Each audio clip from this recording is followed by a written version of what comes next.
प्रक्रिया नामांकन की प्रक्रिया जैसे प्रारंभ हुई तब तक दूसरी लहर ने भी अपनी आहट प्रदेश के अंदर देनी प्रारंभ कर दी थी और एक समय तो ऐसा आया था जब पंचायत चुनाव के मतदान की तिथि नजदीक आ रही थी तो द्वितीय लहर चरम पर पहुंच गई। लोगों को कुछ नहीं, उस समय एक ही आरोप विपक्ष लगा रहा था कि पंचायत चुनाव नहीं कराने चाहिए थे। उनको विकास से कोई मतलब नहीं, वे संवैधानिक प्रक्रिया को रोकना चाहते थे। हम लोगों ने कहा कि हम कोरोना को भी नियंत्रित करेंगे और पंचायत चुनाव को भी संपन्न करेंगे और अंततः पंचायत के चुनाव प्रदेश के अंदर देश की सबसे बड़ी आबादी के राज्य में सकुशल संपन्न हुए। पर पहली बार ये चीजें देखने को मिली कि जब किसी महामारी के आने के बाद, खासतौर पर इस प्रकार की जब महामारी आती है, वैक्सीन या दवा इसकी नहीं आ पाती है। 1947 से तमाम बार अलग अलग बीमारी आई, किसी का वैक्सीन नहीं आया। डेंगू का आज तक कोई वैक्सीन नहीं आ पाया। सॉर्स और वर्ल्ड फ्लू जैसी तमाम बीमारियां आई, इनकी कोई वैक्सीन नहीं आ पाई। लेकिन प्रधानमंत्री मोदी जी के कार्यकाल के दौरान अगर कोरोना जैसी महामारी आई तो 9 महीने के अंदर वैक्सीन भी फ्री में सबको देने की कार्रवाई हो रही है। एक समय था कि एक प्रधानमंत्री ने यह कहा था कि जब मैं ऊपर से 1 रुपया भेजता हूं तो 85 पैसे रास्ते में खर्च हो जाते हैं, सिर्फ 15 पैसे ही पहुंचते हैं। यह परिस्थिति थी देश की।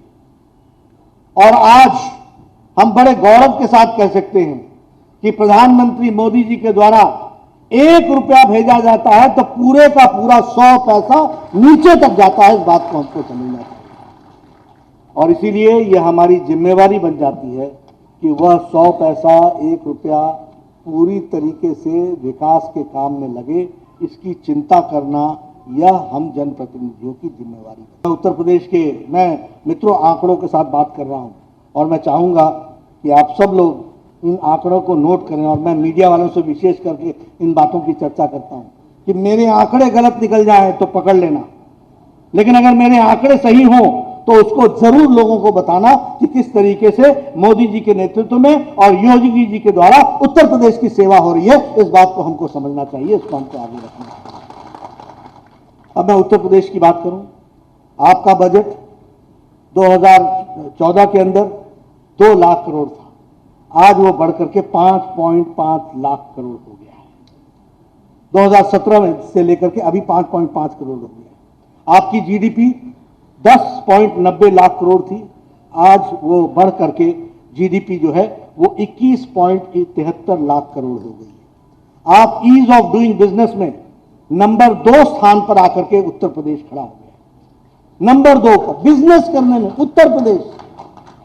उत्तर प्रदेश के बारे में कहते थे दंगों का प्रदेश, उत्तर प्रदेश के बारे में कहते थे जाति उन्माद का प्रदेश। और मैं 1998 से स्वास्थ्य मंत्री रहा हूं। मैं अपने हिमाचल में बहुत अच्छा काम करता था, फैमिली प्लानिंग टॉप मोस्ट, लोगों को सुविधा देना टॉप मोस्ट, सब कुछ। लेकिन जब आंकड़े बिगड़ते हुए देखते था देश का तो मैं पूछता था ये हम इतना अच्छा काम कर रहे हैं, ये इतने अच्छे काम के बाद ये बीमारी कहां से लग रही है, कैसे ये नहीं हो रहा है। तो पता चलता था कि हमारे यहां कुछ बीमारू राज्य हैं, कुछ बीमारू राज्य हैं और उस बीमारू में यू होता था उत्तर प्रदेश, हर दृष्टि से बीमार। आज वो बीमारू राज्य अपने पांव पर सबल होकर के योगी जी के नेतृत्व में छलांग लगाता हुआ आगे बढ़ रहा है और दूसरे नंबर पर खड़ा हो गया। इस बात को हमको समझना चाहिए। और फिर मैं कहने के लिए नहीं कह रहा, आंकड़े के साथ कह रहा हूं, चाहे आईएमआर हो, इन्फेंट मॉर्टेलिटी रेट हो, चाहे एमएमआर हो, मैटरनल मॉर्टेलिटी रेशियो हो, चाहे वो टोटल फर्टिलिटी रेट हो, ये सारे स्वास्थ्य के पैमानों में उत्तर प्रदेश बहुत तीव्र गति से अच्छे नतीजे दे रहा है, उसको हमको समझना चाहिए। उसी तरीके से अगर आप देखें तो 2016-17 में आपका पर कैपिटा इनकम जो था वो 47,116 रुपए साल का था। आज आपका, और ये 2017 की बात बता रहा हूं, और आज आपका पर कैपिटा इनकम जो है वो 94,495 रुपए पहुंच गया प्रति वर्ष। इस बात को हमको समझना चाहिए। यानी कहां 47,000, दुगना आपने पर कैपिटा इनकम पहुंचा दी, इस बात को हमको समझना चाहिए।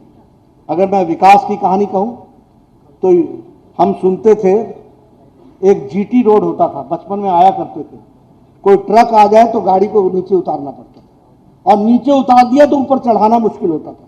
मुझे नहीं मालूम कि आप लोगों ने वो समय देखा है कि नहीं, वो जमाना देखा है कि नहीं।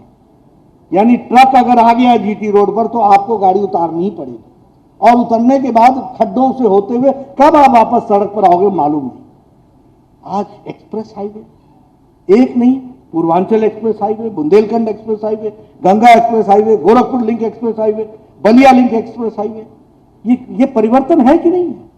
इस पर काम चल रहा है कि नहीं चल रहा है? तीव्र गति से काम चल रहा है कि नहीं चल रहा है? इंटरनेशनल एयरपोर्ट बन रहा है कि नहीं बन रहा है? ये आपका लखनऊ का एयरपोर्ट बड़ा हो रहा है कि नहीं हो रहा है? मोदी जी का सपना था कि हवाई चप्पल पहनने वाले को हवाई की सवारी कराएंगे, इस बात को हमको समझना चाहिए, इसको हमको ध्यान में रखना चाहिए। एक उड़ान है, जिस उड़ान को लेकर के भारत को आगे बढ़ाने की तस्वीर मोदी जी और योगी जी ने खींची है, उसको हमको मजबूती देनी। और मैं आंकड़ों के साथ आपको दे रहा हूं, मैं गपशप मारने नहीं आया, मैं आपको आंकड़े के साथ सारी बातों को आप तक पहुंचाने की कोशिश कर रहा हूं। टूरिज्म सर्किट बन रहा है, फिर चाहे वो अयोध्या हो, काशी हो, चित्रकूट हो, हमारा मथुरा हो, आगरा हो, खुशीनगर हो, सबको जोड़ने का प्रयास चल रहा है। क्या नहीं है उत्तर प्रदेश में, और उस उत्तर प्रदेश को विकास करने में क्यों कमी रह जाएगी? कोई कमी नहीं रहेगी। लेकिन हां, सही नेतृत्व को मजबूती प्रदान करना जमीनी स्तर पर, ये आपका काम है। आप जब जमीनी स्तर पर मजबूती देंगे तब जाकर के ये सारे नतीजे आएंगे, इसको भी हमको समझने की जरूरत है। ये मैं आपसे जरूर चर्चा करना चाहता हूं। आज ये इन्वेस्टमेंट का लीडिंग डेस्टिनेशन बन रहा है। कभी कोई व्यापारी यहां चलती दुकान को भी बंद करता था, चलती हुई फैक्ट्री को भी बंद करता था।